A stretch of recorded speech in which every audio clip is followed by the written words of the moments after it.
I want to welcome everyone to an extravaganza, something incredible that's about to take place. World renowned, the Black Psychologist Podcast, episode 30. I am one half of your humble and gracious host and clinician here for your listening pleasures. As always, Dr. Kyle Osborne. He is I and I am him. And of course, I'm never on the mic. I'm never on the pod by myself. I'm here with the one and only. You see his aura is positive and he don't promote no junk. See, he's far from a bully and he ain't a punk. Yeah, that's what you heard. So just clean out your ears and just check the word from Dr. Jason Coleman. How are you, good brother? Man, I'm good, bro. I can't complain. For once, I got all my work done for the day. So I'm in a good mood, man. I like that t-shirt. Hey, man, listen, man. It's the monster. It's the one and only. You know what he does. The, the legendary, That's you it. know. That's it. And listen, people don't have this DNA. They don't have that one and only. I get it. Make sure you post a picture of your Prince costume for Halloween. Make sure you post that to your page so everybody can see, They ain't you ready for know. that, bro. They ain't ready for Yeah, they're not ready. that. They don't want that. They don't want that. 'Cause, I go full mode. I only know one speed only. Listen. Oh, nah, man. Listen, Nah. I go in there, I mix it in with the sports, like it's the Chappelle show. You know, you know, it, it, Yo, that's where I was going. Listen, if it it's, don't apply, let it fly. I'm gonna leave the reference right there. hey man, it's shirts versus blouses, bro. This is what we about, man. Church versus the Bonds. That's right, man. What's good though, man? Everything Every, good? everything is good, man. We're moving episode 30, so we definitely want to make sure that we're acknowledging and thanking everybody for the support that we've made it this far. So please continue to watch, listen, subscribe, share. We've gotten a lot of good feedback from people on YouTube, and the numbers are continuing to grow.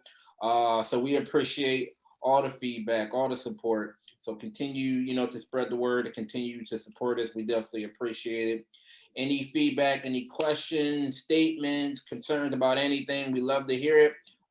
Feel free to shoot us an email or a message at the Black Psychologist Podcast, gmail.com. So we want to hear it. We definitely appreciate it. I definitely agree. Just want to thank everybody who take the time to listen. And we appreciate it. We're gonna keep the content going. Absolutely. So before we get started, I wanted to take some time to acknowledge and send our condolences regarding the passing of the great General Colin Powell, who was the first Black Secretary of State. He was the first Black National Security Advisor. He was the first Black Chairman of Joint Chiefs of Staff, and just a remarkable man, a remarkable public servant, an exceptional patriot, and amazing leader of men and women. So, definitely want to acknowledge his contributions to us, to our country, and to many people that he's touched. So I wanted to definitely send our condolences and thoughts and prayers to his family. I mean, I definitely got nothing to add to that. Again, I second everything you just said. I mean, just in terms of looking at his life and how much he achieved, and just definitely a role model for a lot of people. So definitely going to be a loss, and a lot of people are feeling that loss today. So condolences to his family and supporters. Absolutely. All right. So Jay, first up is it's football season, Mm-hmm. So of course, somehow, some way, football always finds its way, coming across our desk. So recently, just as recently as 2 days ago, Monday morning, um, Eagles right tackle Lane Johnson just recently rejoined the team. So he had been absent. He had right before the Kansas City game, week 3. He had unexpectedly been ruled inactive, and there was a lot of rumors and things going on. Even the head coach of the Eagles didn't know when Lane was going to return. They just kind of ruled it as he was dealing with some personal matters.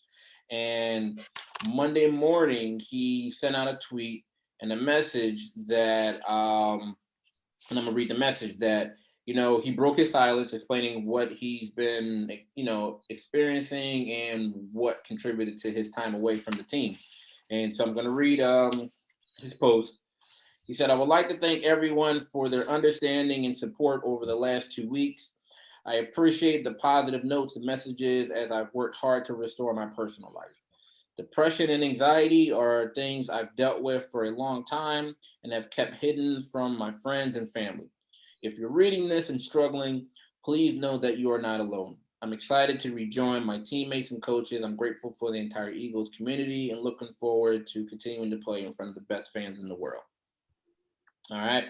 So, Jay, when saw this tweet, you saw this message, and he, went into and discussed why he was away from the team. What came up for you?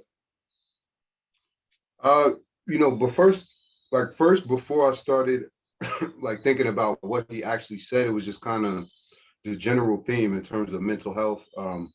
It's starting to kind of emerge a lot, especially in the NFL. Mhm.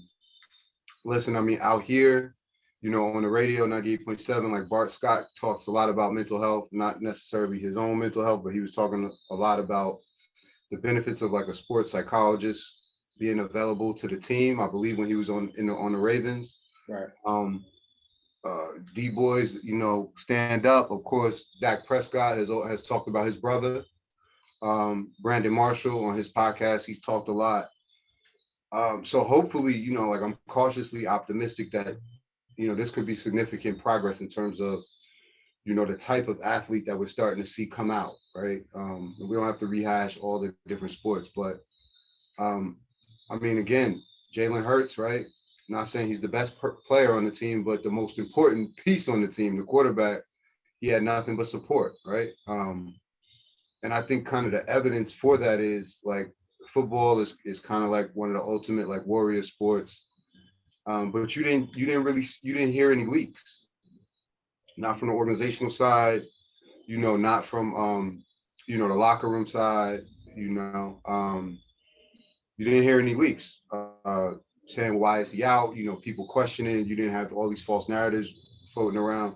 So to me, that means that the team was in kind of in lockstep, obviously his teammates probably had like some sort of idea of what was going on, right? Because he has a history of challenges, and I believe there's another teammate, that also struggles with anxiety. I don't know who it is. Brandon Brooks. Right. Yeah. So Yep. obviously, so they're a tight unit, right? Because nobody kind of let that slip out. Um, you know, and in combination with that, organizationally wise, it seemed like there was support. So I'm cautiously optimistic. I think that we may be, turning the corner when it comes to this. But yeah, it was a good story, Yeah. I'm gonna highlight what you mentioned, especially with the organization, with their support, um, for the reason that he mentions in the second portion of his statement that he's excited to rejoin the teammates, the team, and continue to play. However, when this comes into play as far as his health, his mental health, like that's secondary, right? Everything is secondary Right. to that. And I'm happy that they were able to support him in that manner. Because a Right. lot of times, the media, things will get out and, he just stepped away and he said just for personal reasons. And, that could be a variety of things. Things will come out where the narrative will be like, oh, he's on drugs, he's doing all these other different things. Unfortunately, like negative things tend to come out, or the narrative tends to get spun about when people step away for personal reasons, right? People tend to jump immediately to the negative, and that's what the Right. media, because that gets the most traction, that gets the most hits, and that gets the most views, or and so I'm happy that they were respectful in allowing him to deal with whatever he had to deal with, as far as getting the support and help that he needed, whatever that looked like. Right. And so, like you said, like we've talked in the past, how that's been a rarity, in a lot of different sports. And so, yeah, this shows a lot of bravery, especially for, like you said, these are the guys up front. Him and Brandon Brooks are linemen, right? So these are the biggest guys on the team. Right. They're the ones that tend, like you said, have to be the toughest. We're looking from the outside looking in because they're protecting the quarterback. So I feel like this is right in line with whatever blitz is coming down the way, like he's picking up, because this is real, right? There's no way he's able to do whatever he can do on the field if he's not right health wise. So, Right. this is a situation where I feel like this shows a tremendous amount of strength. I applaud the Eagles for showing their support towards him. And I hope that he continues to, get, whatever services, whatever support that he needs, that so he'll continue not only to just be a good player, but for him just to be a healthy individual. And Right. so, yeah, this is great just for the reason that I like how he puts at the end. He said that if you're reading this and struggling, know that you're not alone. All right. Right. Notice that the toughest of toughest go through this. So I'm happy that he put that in there, and I hope that that prompts other people to want to, try therapy, reach out for help, anything that, if they're feeling any of these symptoms, that this prompts them to, reach out and get the support. I mean, I agree, and I think one point that we often overlook when we're kind of looking at these type of situations, the sports fan and some of us wants to tell people to, like, kind of, toughen up and just get out there, right? But I think we have to remember, and a good way to view it is, any athlete will tell you, especially at the top levels, that it's a reason why you don't get out there when you're injured, right? Or when you're not 100%, right? Because if you're not 100%, you can injure yourself even worse, right? And I think we have to understand that, especially for football players. The reason why I said cautiously optimistic is I meant like cautiously optimistic in terms of us creeping towards viewing mental illness as we view medical illness, right? Um, and again, it's easy to make the connection between Lane Johnson. If he had a broken ankle, not only will we know it would be harmful for him if he went out on the field, but he would put other people in danger, right? And it's the same way if somebody has anxiety, has depression. Football players aren't just running and hitting stuff. You know what I mean? I mean, that's part of the job, but there's plans that need to be that are being followed, right? Audibles, right? We all know famously Oklahoma hearing that from Peyton at the line, right? So I'm saying, especially when it comes to linemen, they all got to step a certain way. They have calls that they got to follow. And I only say that to say is you got to be grounded and focused in, or you can get somebody else hurt. Not just your quarterback. You can get a whole, a bunch of people hurt. So I think we have to kind of focus on that part of it too.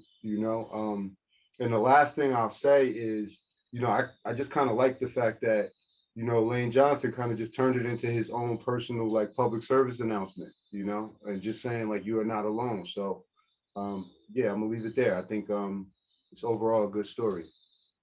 Yeah, so absolutely. And again, I have to applaud the Eagles for them being in support. They could have handled this completely differently. They could have penalized him. They could have done all different things. But they supported him. And I'm hoping that this starts to set the tone for other teams and other organizations, for the sheer reason of, again, if you're just looking at it from a performance aspect, you want your players to be in the best shape, not just physically, but also mentally. Like you said, especially with the line, you got to be in lockstep. You got to be in the best position. And guess what? If that person is not in the right frame of mind due to whatever they're experiencing, whether it be stress, whether it be anxiety, all these other different things that they get thrusted their way on a day-to-day basis. No, it's totally the organization has the responsibility to protect their players. So I will say that this is a step in the right direction as far as an organization, at least as it appears, to say, you know what, we're going to support you, allow your time for you to get yourself situated, for you to take care of yourself, most importantly, and then come back to the field when you're ready. So hopefully other teams, take the initiative, and I'm happy that he continues. You know, Johnson, I'm happy that he, like you said, he created his own platform with his own PSA. So this is good. So we'll Fantastic. continue to watch this. All right, so moving from a brave man to a not so brave and decent man, John Gruden. So literally, like right after we recorded and we aired our message, our last episode, the whole John Gruden thing fell out. Right, it started to unravel. All right, so for those people that aren't aware or aren't as in tune to sports, John Gruden was the coach of the Oakland, not the Oakland, look at Vegas. the Vegas Raiders. All right, so John Gruden was the head coach of the Las Vegas Raiders, I think since 2018. So he resigned last week as the coach of the Raiders due to years worth of emails that surfaced in which Gruden used racist, misogynistic, and homophobic language and rallied against players that protested during the national anthem. Now, during this time when he made these comments and these statements and these emails came across, Gruden was actually working for ESPN as an analyst during Monday Night Football. All right. So literally, this was the weekend before last, that Friday. So it was revealed that Gruden had sent an email in 2011 in which he used racist language to refer to the NFL Players Union rep or union head, uh, the DeMario Smith, who's African American, and he called him DeBoris Smith or Dumboris Smith. And he said that he had lips the size of Michelin tires. So despite that racial trough, right, he was still allowed to coach on Sunday. So this happened like that a Friday. He made that or that email was discovered, and he was still allowed to coach on that Sunday. All right.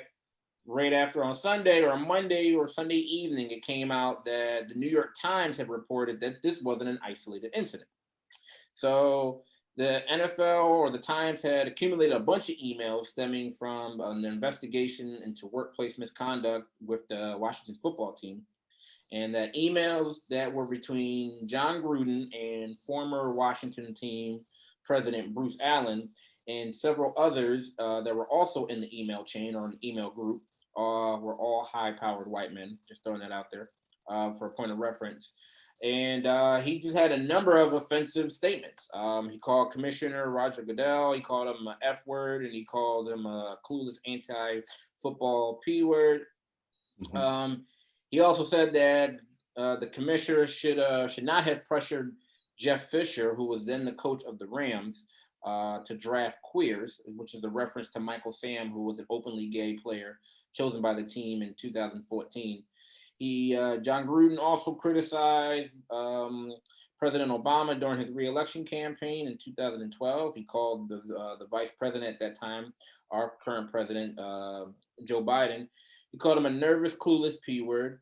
And then they reportedly, over other emails, exchanged emails that included photos of women wearing like only bikini bottoms and included one photo of two of the Washington football team cheerleaders. All right, that's a lot. So this has been going on for a number of years before he became a head coach. So Jay, as this was taking place and as information and everything was falling out, what was your thoughts about all this? I probably had different thoughts than most people. I'm not going to spend too much time talking about this. It speaks for itself. He lost his job. His reputation is ruined. Everything he's ever really achieved in football has an asterisk next to it now because of this. It overshadows it. So he's lost everything. So there's really no need for me to run him over with the bus, because he already threw himself under it. But it's just an example again of, I think this goes well beyond like microaggressions, but it's more of like a hostile kind of work environment type of thing to me. But to me, it just reiterates, you see after this, John Gruden gets to take his $60 million and go off into the sunset or whatever, right? But the person who is impacted is who? DeMaurice Smith, after being humiliated, right? This person who has completed law school, has a doctorate, right? Um, he's probably way more intelligent than John Gruden. You understand what I'm saying? He's definitely way more accomplished academically, right? He has to answer the questions, right? Carl Nassib, he's the one that has to take a mental health day, right? Um, so again, the perpetrator gets to kind of just go off into the sunset, right?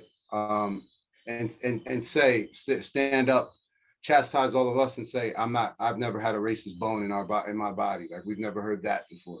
So I'm going to leave that there. You know, Jon Gruden has done enough to embarrass himself.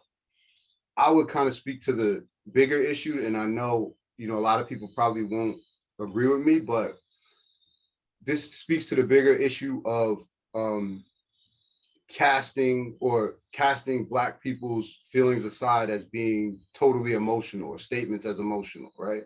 Because if we go back 1 or 2 years, you know, there's a guy named Colin Kaepernick, right, who was saying for years that he was being blackballed in the league, right? And he's filed a lawsuit that the NFL settled, by the way, okay? Um, because of that same reason. That he was saying behind the scenes, this type of behavior was going on, right? And everybody, Tony Dungy on down, everybody said, no, it's okay. Because these guys, I'm around them and they're good people, right? And then what do we find out? From one guy's email, right? And the big question is, so that's what I was thinking about. So Colin Kaepernick isn't crazy, right? And all of us aren't just emotional conspiracy theorists.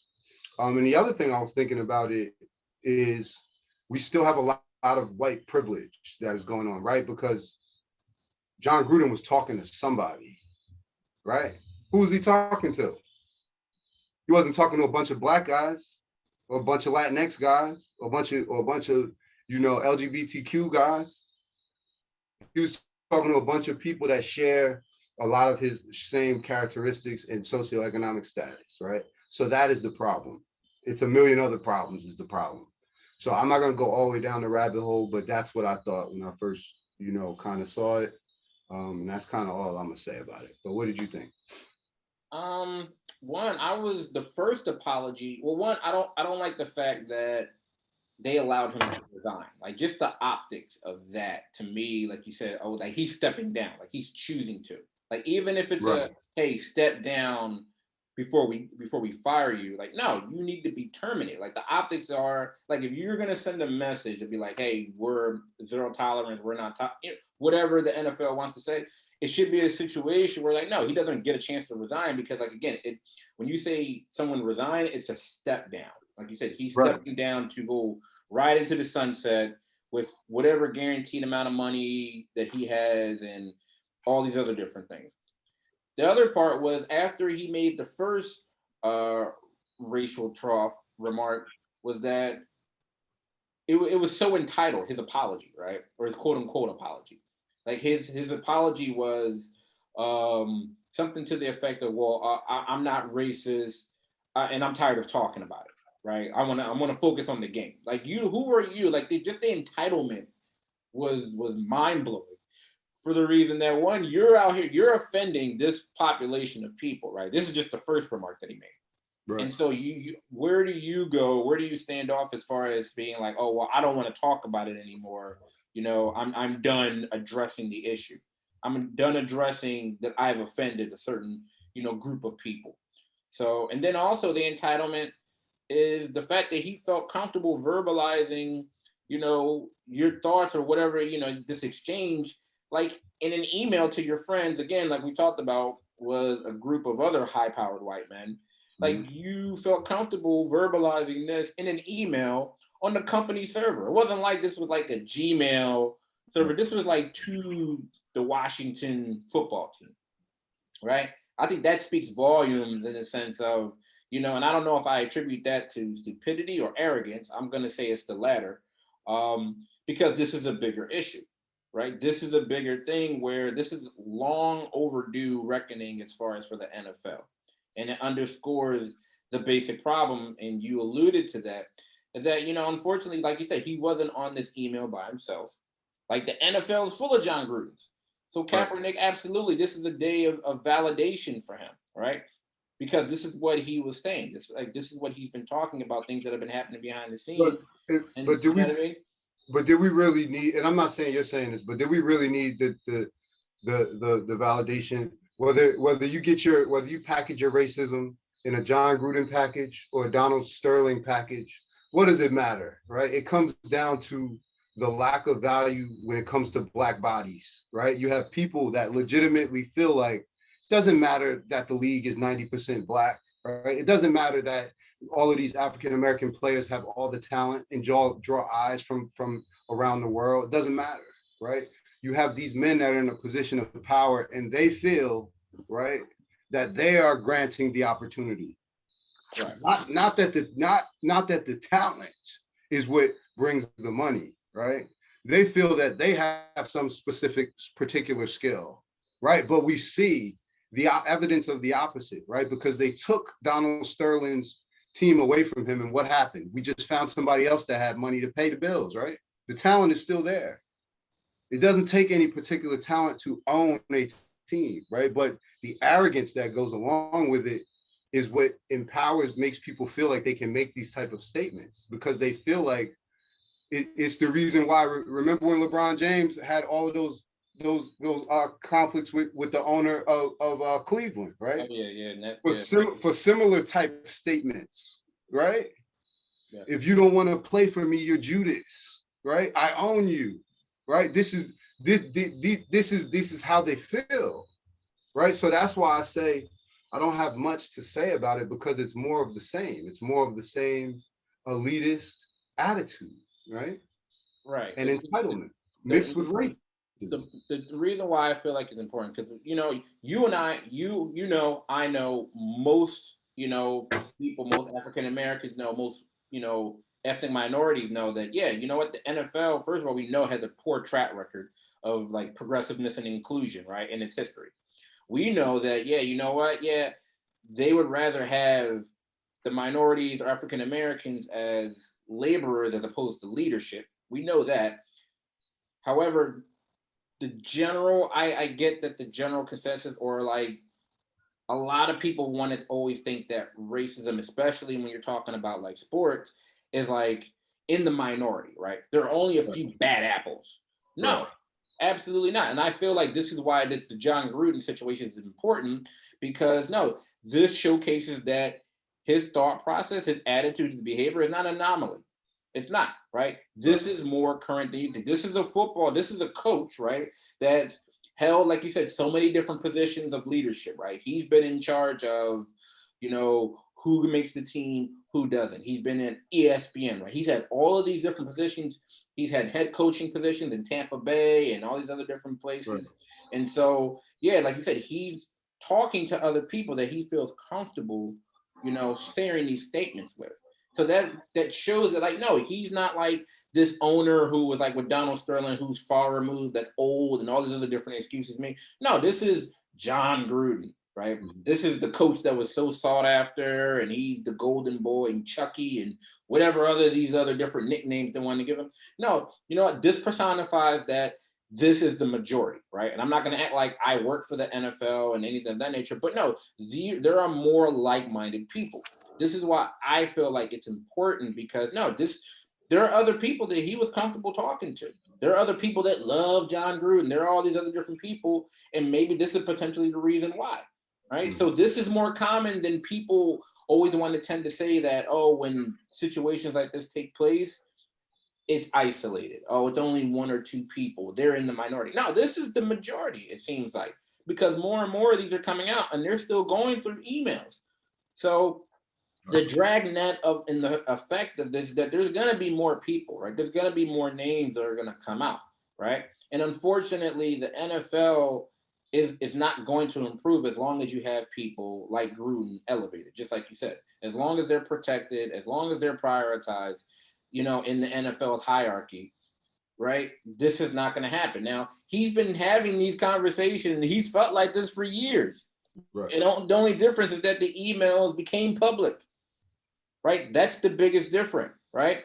So it does, unfortunately, his departure is not going to change the biggest picture. And unfortunately, like, you talked about, especially with the LeBron situation, no matter how many social justice slogans that the NFL stencils like in its end zone or allows their players to put on its helmets, no matter how prominent, how many black artists that the league's going to hire to perform at the Super Bowl halftime show, no matter how much money the NFL gives to all these anti-prejudice organizations. Like it doesn't fix the corrosive hierarchy and the institutionalized racism that exists in the league. No, this is where when you see situations like this, where you see emails just being sent out to all these other different people that are comfortable going back and forth, the exchanges, this is where it goes, right? So unless the league is going to really chooses to confront like the prejudice and all these other different, substantial ways, like unfortunately the hierarchy is still going to have, it's going to continue to have these bigots. It's going to continue to protect power over power because I watch the NFL and I'm being completely honest. You and I are both fans of the NFL. We're going to tune in and watch. And that is where the issue is, right? There's no fundamental change because they know people are going to continue to watch. Right. So, I'm hoping that this starts to send the message that no, it's not just a couple bad apples, right? This isn't just, oh, well, there are only a few people that feel like that. No, like this is it. Like this is happening more frequently. So, we'll definitely continue to see. And again, I'm not surprised. Unfortunately, you're not surprised that this comes out. But no, these people need to start to understand and say, this is more prevalent than people are giving it credit for. We can't continue to be like, oh, this doesn't happen as much. No, this is here and this is happening. So, Colin Kaepernick shouldn't have to feel validated because I'm sure he felt validated way before. But no, this goes along the lines of what he was talking about. So we'll continue to monitor and see what else of the fallout. Like I feel bad also, like you mentioned, Carl Nassib or Nassib, because that was his coach, right? So, and unfortunately, people in marginalized groups tend to find themselves in these situations or in these frightening certain scenarios where their fate is being determined by somebody who disrespects or dehumanizes them. So when you think about that layer, like you're playing for a coach who actually, this is how they feel towards, you and in your community. So, we'll see, man. But I don't know. I feel like it's going to be a lot of other people to fall, which should happen if they're involved in this. All right. So speaking of being involved in things, all right. Jason, are you a Netflix fan? Of course.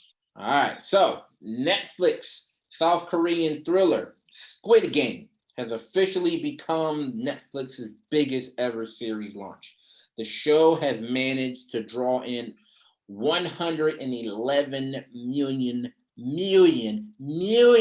viewers since its debut on September 17th. All right.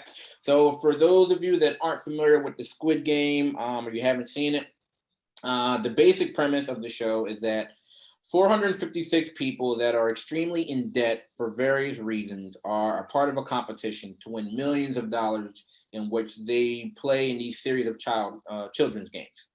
So the losers of each game are eliminated. And I really mean that in every sense of the word, meaning that they are killed on the spot when they lose. All right. So now at every turn, the show depicts different acts of physical and emotional violence that are heaped into the characters or that the characters are exposed to. There are twists and turns that also contribute to a player's death throughout the series. So the life-altering prize money is awarded to the very last player standing. So despite its success that we just talked about, it's recently come out that parents who allow their children to watch Squid Game may be fostering bullies as they get older. All right. So recently, a social psychologist who's based in London, Dr. Sandra Wheatley, said that the violent series could impede young kids' social and emotional development, encouraging them to turn a blind eye or even join in when other people are being attacked. Says our youngest generation may not understand the show's context, and it makes them question or may make them question why is no one helping them? If there's an act of violence that's taking place, and the messages that we don't want are that we don't want our kids to take on board these type of messages. So, Jay, what do you think? You watched the show, right? I mean, I watched it. I mean, I thought it was a good show from the perspective of like an adult, right? I thought it was a good show. Right. I thought it was entertaining. I binged it over like 2 days. Um, I'm a little bit conflicted because I don't really want to make like a generalized statement because I don't really have the specifics on what she was basing her statements on. But I guess just with the information we have, you know, I kind of, as you can see, like I'm kind of struggling with my answer, right? Because I'm kind of on both sides. And what I mean by that is when she was saying like children won't understand the context. I mean, first of all, I would think, I didn't verify this because but Netflix has an age limit, right? So they have kids Netflix, which I don't know what age it starts at, but I'm sure it's not I don't, 13. yeah, I don't think they're showing this on the kids part. Right. So she's talking about not children, she's really talking about adolescents, right? She's talking about like the children the kids that will have access to this, which Right. I would assume is at least 12 and up, right? And when we're talking about 12 and up, I feel differently, right? Because she's taking one position that it may make children indifferent, adolescents indifferent to violence. But to take that position and kind of like ground yourself there neglects the fact that it almost makes it seem like the adolescents are watching it and they're not seeing all the other messages that are hidden within the series, right? There was a whole lot of like sacrifice, saving other people's lives, talking about family. You understand what I'm saying? So it's Yeah. kind of like it's almost like hyper focusing on one on I get it, it's violent, you know what I mean? But is she writing an article about Grand Theft Auto? Because I'm sure, I mean, if this had a reach of 111 million views, right? I would wonder, and I really want to know how many copies of Grand Theft Auto they've sold to kids and adolescents, right? And if there would be the same level of concern, right? And because what I'm saying is it really comes down to, if you ask me, environmental influences. It comes down to if there's a parent there, okay, that is able to process whatever it is with you so that you understand this is entertainment. Because when you have a kid that understands it's entertainment, they can watch Squid Game age appropriately. They can play Grand Theft Auto. When they get old enough, they can watch Goodfellas, and they're not going to go kill somebody.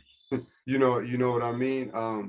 So I'm a little conflicted. You know, I really, Where a lot of the concern is coming from is that what some schools or what some people are starting to see is that kind of the copycat series, right? Or you kind of starting to see it play out in school. So there have been reports that like overseas, like in Belgium and in other different areas, that they were finding that the Squid Game, or they were finding students that were reenacting the dangerous games on the playground as like it was depicted in the series. So in one situation, you had students that were seen like punching each other as a penance to losing the red light green light game. So in the series, and I'm sorry for being a spoiler, so spoiler alert.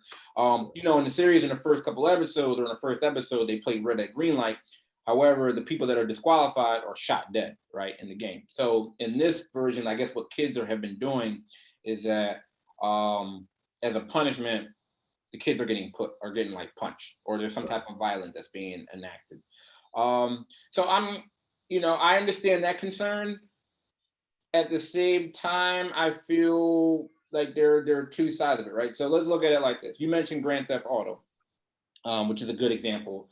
I look at it like, well, is this series any different than any type of like gaming survival dystopian movie like The Hunger Games or like Maze Runner, right? Where that in those movies it pits kids against each other in battle arenas, right? So now is they're not those movies like The Hunger Games are not nearly as graphic as the Squid Games. I'll right. admit to that.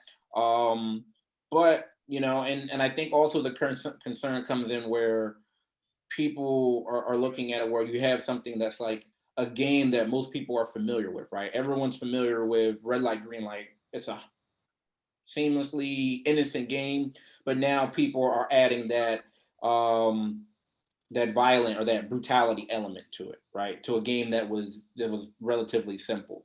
So I get that, but at the same time, like I said, you have other movies that are have like a similar type of theme where it's that that survivalship Right. violence aspect. So I mean, it's a situation where um one, I mean, and in the article, they had some parents that don't want let their kids watch that, which is fine. I do feel like, yeah, under just given the violence alone, yeah, certain kids shouldn't be watching this, But then there was also a parent in the article that said that her kid was like 7 or 8, and she lets her kid watch that. And you know what? I'm not here to condemn anyone's, parenting style, um, because I imagine people have their reasons, and you can probably find support on both sides for letting your kid watch it, not letting your kid watch it. I would just say, as far as I'm concerned, I probably wouldn't let my kid watch it below a certain age, Right. just because of the violence factor. And at the same time, you also have to understand that kids have access to things. So the same way how a kid is going to get access to Grand Theft Auto, even though he doesn't make the age rating, right? Like kids have access to it. So Netflix definitely does have parental controls, but kids are resourceful, and they can get into dad's account, mom's account, whoever, and watch Right. Squid Games, either whether at their house or at someone else's house, and they can view it. So I think it's difficult, and parents can try to put as much parenting controls as much as possible, but kids are resourceful. I think it's just more, I believe, having that conversation if your son or daughter or whoever does get a chance to watch it, right? It's like having those conversations. I feel like is probably the best method. I'm not a parenting expert.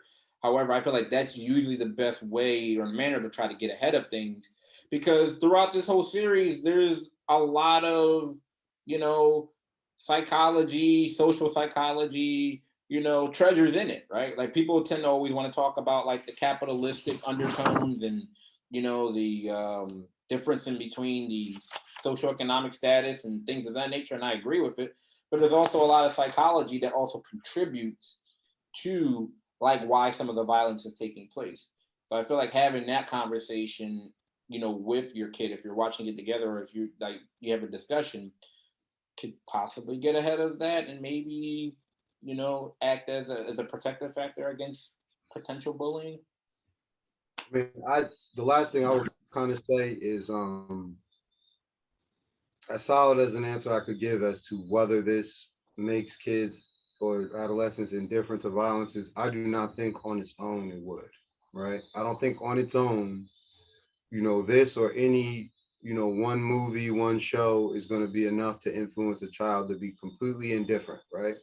And to me, that's where the values come in. That's where the environment comes in. That's where the caretaker comes in, because it's going to take a lot of people to convince me, that a kid who's had positive values, poured into him, who's been a nurturing environment, who's been taught all these positive things when it comes to social and emotional, development, is going to watch this one movie, and then all of a sudden, the no bullying zone at school doesn't matter anymore. It's a little extreme, you know what I mean? Because what we know about development is that things just don't usually work like that. There's not usually a one-off. So are certain groups of children who have certain factors in place, will they be more vulnerable? I believe so. That's a possibility, right? And if she's talking about a specific group, children or certain factors, then I would be in lockstep with that. But in general, no, because on its own, again, when we talk about development, things don't usually work like that. Yeah, like you and I know that there's a certain age where kids are more susceptible to some of those environmental influences, right? So again, but that's usually in that younger. Not to say that kids that are adolescents or teenagers can't be susceptible to things, but also they're more developed. There's more things that they're able to take into consideration as far as their flexible and adaptive thinking and reasoning. right? So it's not like they're just watching this and they're just like, all right, let's go do it. Right. Of course, yeah, kids are gonna go mimic things, right? And I think that's also a part where people get frustrated and have because of that lack of control. Because your kid gets to a certain age, and when they get to school or when they go with their friends, they're gonna probably want to mimic a lot of different things that they see on TV. We saw this years and years ago with the Beavis and Butthead, right? Remember when they Right. were doing all the different things and people went out and kids were going out there and Same hurting each thing with other. Jackass. Right, Jackass, right? Another good example. So then if it's happening in schools, if people are worried about as far as the younger children, then that's also something that, and I'm not putting it solely on the school, but the environment does have to take place. The same way, or we're going to put it on caretakers, we also have to, I think it's important that caretakers during the day, which are our schools, our teachers, our principals, our all these other different factors, is like being aware that, hey, you know what, this is starting to happen. We're starting to see that kids are going to start doing this on the schoolyard, or this is a possibility. So let's make sure we keep a watchful eye out for it, right? Right. Let's not make it, like, because the teachers are watching it too, parents are watching it. Like, you start to see these things happen, and unfortunately, kids are going to mimic, not with the intent to hurt, but just because it's the newest or whatever fad that's on television or it's on social media. Right. So just like how we talked about a few weeks ago with some of these TikTok challenges and all these other different things, people are going to mimic these things. Right. So it's a Right. sense of, all right, what are some safety measures that we can put in place? But I agree, it's not one situation they're going to watch the show and then all of a sudden they're going to manifest into a bullying. There's a lot more environmental, parental, different influence and considerations that go into it. So we'll see. All right. All right, so unfortunately, we're still dealing with this pandemic, Jack. It's still here. Yeah. All Yeah. right. And recently, a study came across our attention that more than 120,000 children have lost a caregiver during this corona pandemic. All right, so the collaborative study was done by the CDC and Harvard University, and they found that one child in the US has lost or loses a parent or caregiver for every 4 COVID-19 related deaths. And so, unfortunately, there's been, among those deaths, there's been a substantial disparity that's been observed across racial and ethnic groups, where minority caregivers and their children have been impacted or disproportionately impacted by the corona deaths. It says that children of racial and ethnic minorities account for 65% of children who have lost a primary caregiver to COVID-19. And although they make up just 39% of the total population, Hispanic and Black children account for more than half of all the children who have lost their primary caregiver. Right. Yeah. I think right off the bat, that's the part that when you hear about how many, people have been affected as far as like deaths, and you see that number continue to rise, right? You see how many people have passed away, how many people have been affected.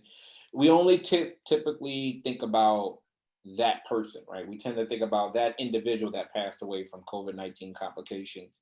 Mhm. And you don't think about, unless you know the person like personally or it's affected you, you don't think about, okay, that person's family, right? Mhm. That's the element that gets lost. That's the aspect that doesn't get talked about or is not highlighted enough.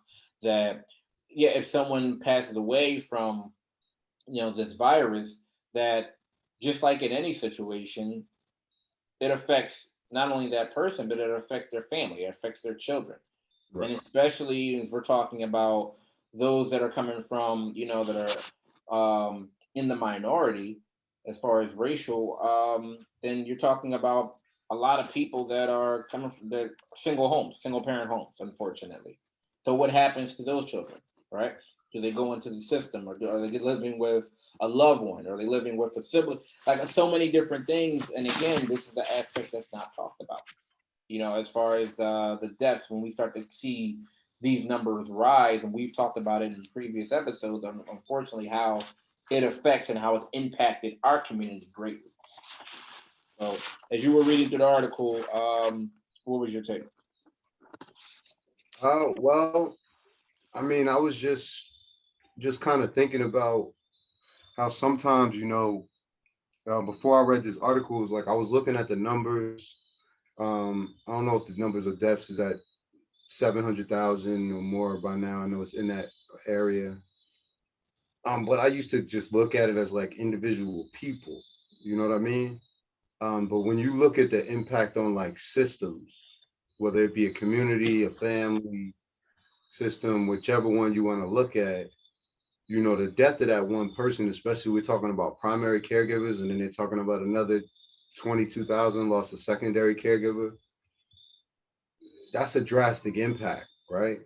Um, you're talking about parents are going to be impacted, teachers are going to be impacted in terms of the classroom, right? That's going to be impacted in terms of their caseloads and social workers, right on down the line, right? Because um, primary caregivers, are when we talk about like not first responders, but like these are the people who are the backbone of our society, right? The people that are raising and caring for our most vulnerable assets, right? Our children. That's what I'm struggling to find. Right. The impact of that is heavy, right? And I'm gonna be very honest. Like I was reading this article, they said children facing orphanhood is a hidden global pandemic. There was already 400,000 kids in foster care in the United States. Now, right now, so now you're talking about another 120,000, that are vulnerable for that, right? Because you take away somebody's primary caregiver, depending on their social economic status, they may be headed for care, right? Because the family system might not be set up to support, somebody else's children, right? Even though culturally we may try to do it anyway. So you have that part, and then to be very honest, and I don't know if this is wrong on me or not, but it kind of made me mad too, right? It made me mad for every conversation I've had with somebody who's respectfully ignorant in terms of vaccines, right? And adults who are in charge of children's lives, right? And have made the decision not to get vaccinated, right? Because we got to understand the decisions of adults don't just affect them. Some of these people inevitably that died chose not to take a vaccine. All of them were not immunocompromised, right? So that's why it made me mad, right? Because I'm sure it's not every person, but in there, there are going to be stories of people who just knew better. They, for 20, 30 years of their life, they've been doing something else. They've been interested in something else. They've been a teacher, lawyer, personal trainer. And 2 years ago, they became an expert in viruses and a virologist. And they decided not to take a vaccine. And I'm not trying to, but this is what has happened. Yeah. You have people all over that 2 years ago, they were doing something else. Their attention was focused somewhere else. They were experts in something else. And right now they will argue with people who have had medical degrees for 2 decades about evidence that they found, right? And this is the result.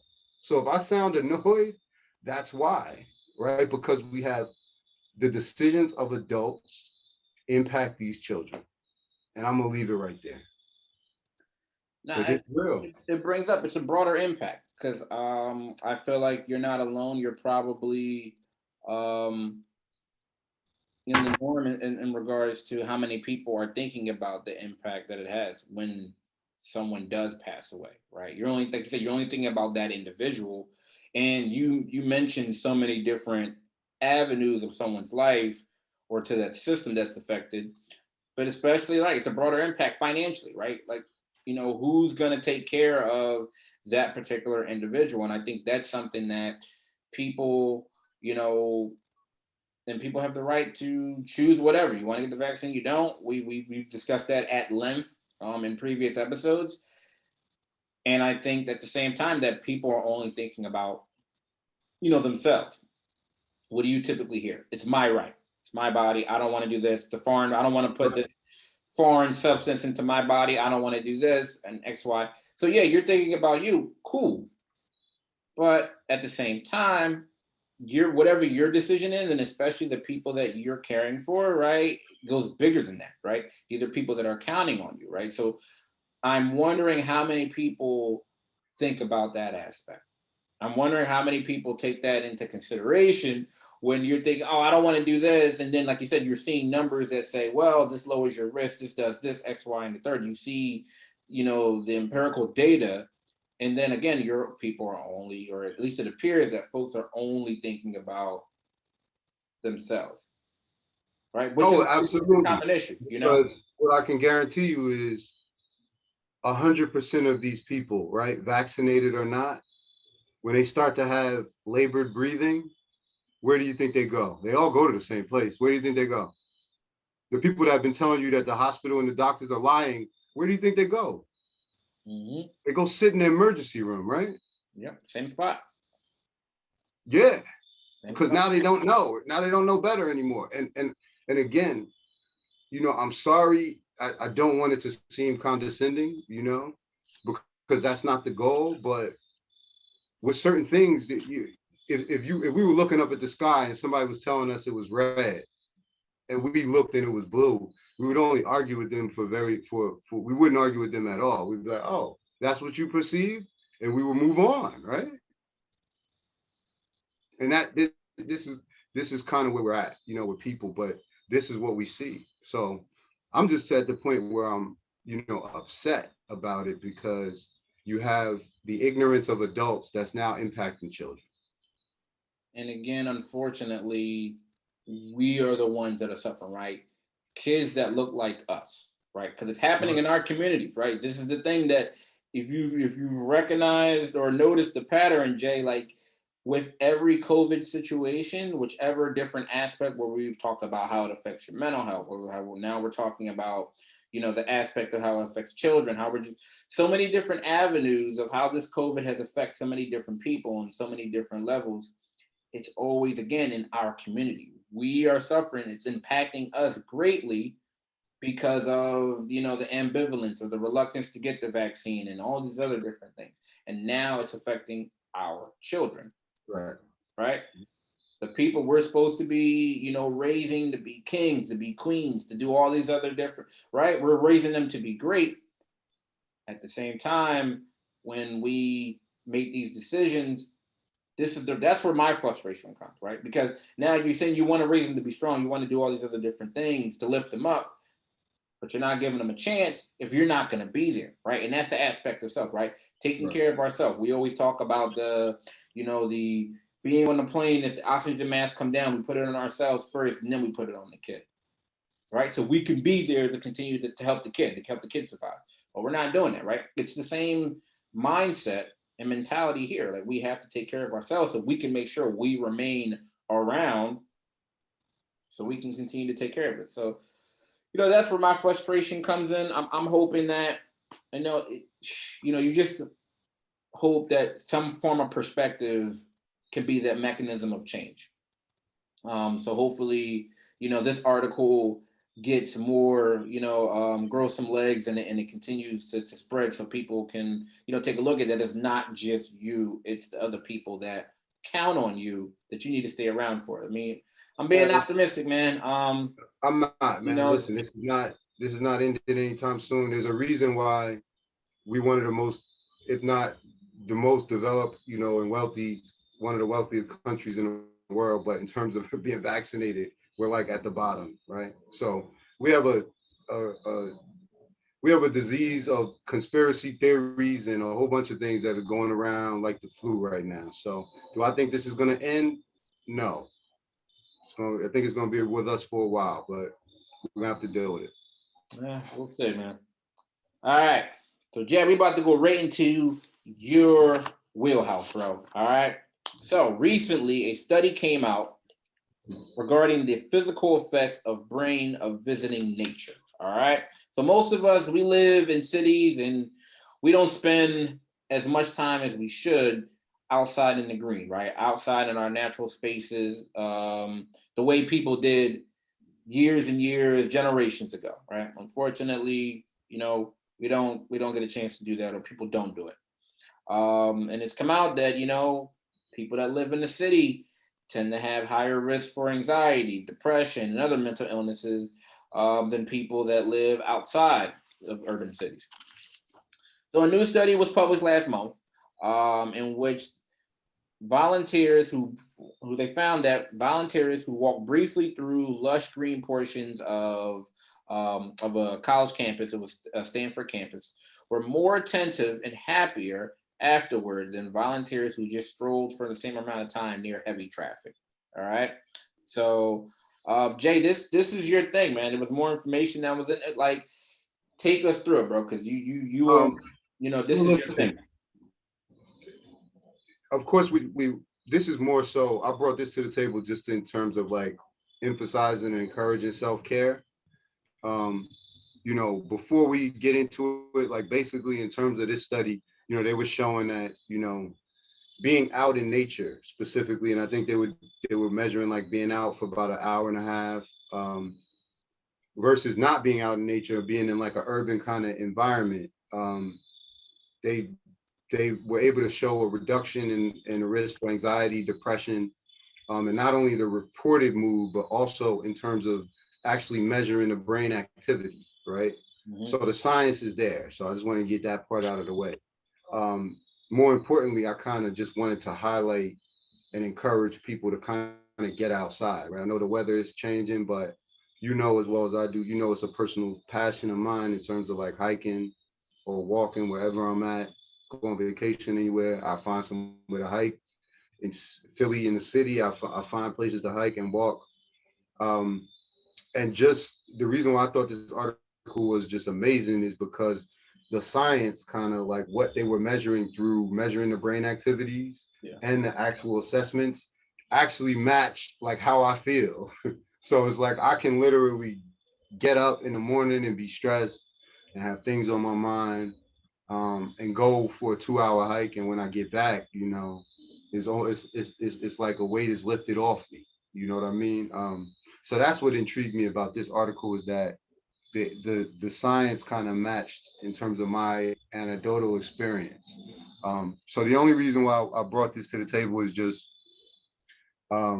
getting out in the nature, whether you're walking, whether you're jogging, taking off your shoes, walking in grass, getting that contact, right? Getting the sun on your body helps you to center yourself, ground yourself, soothe your mind, and it can cause, physiological like changes in our body. So that's why I just encourage the self-care portion.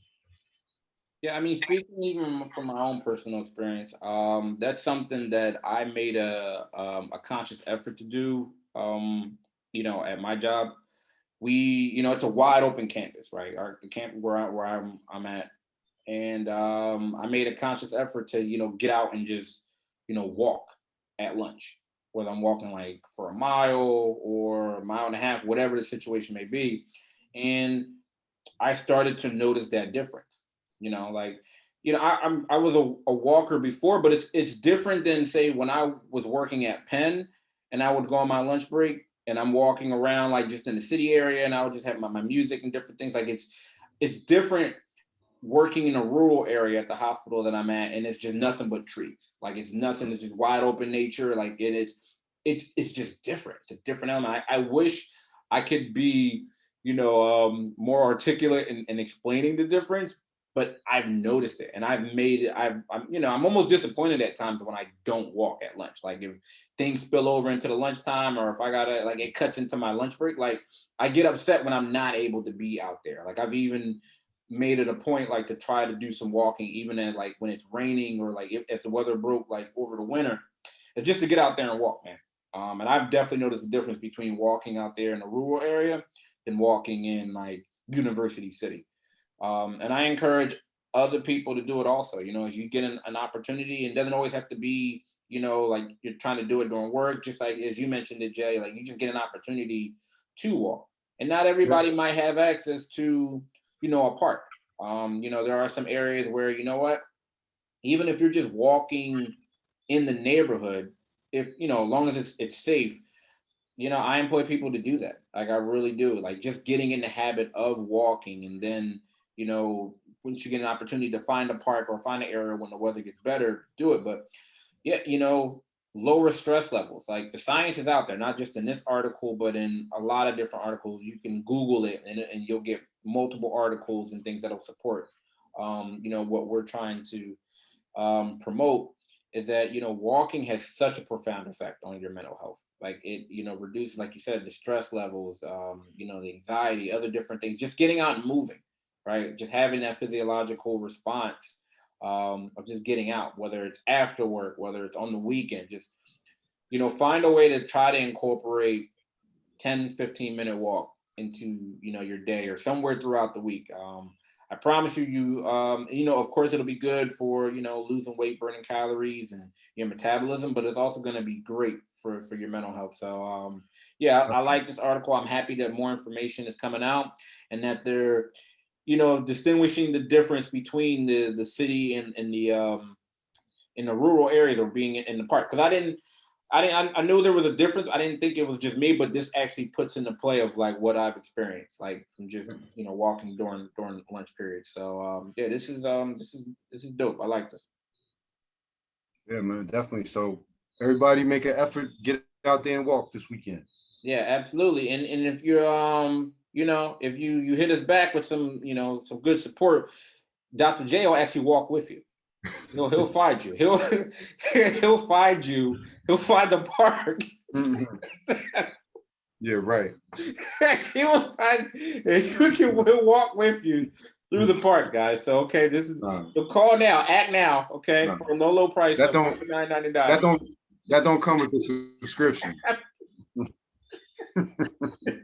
Wow. You know what I mean, bro? All right, listen, man. You walking with the pros, man. Listen, you gonna walk, you do it right. But today, we'll have you in there, man. You do your box breathing and everything. We'll get you in there. All right. So, Jay, before we get out of here, anything we need to share with anyone? Nope. Just want to again thank everybody for showing their support. We're gonna keep the content coming, and again, if you have any ideas or any suggestions, please drop it in the comments or DM one of us. Either on Instagram or you can send it to the email account. Absolutely, guys. So episode 30. We're keeping it moving. We want to thank everybody for your support. Let's do it again. Let's get another 30.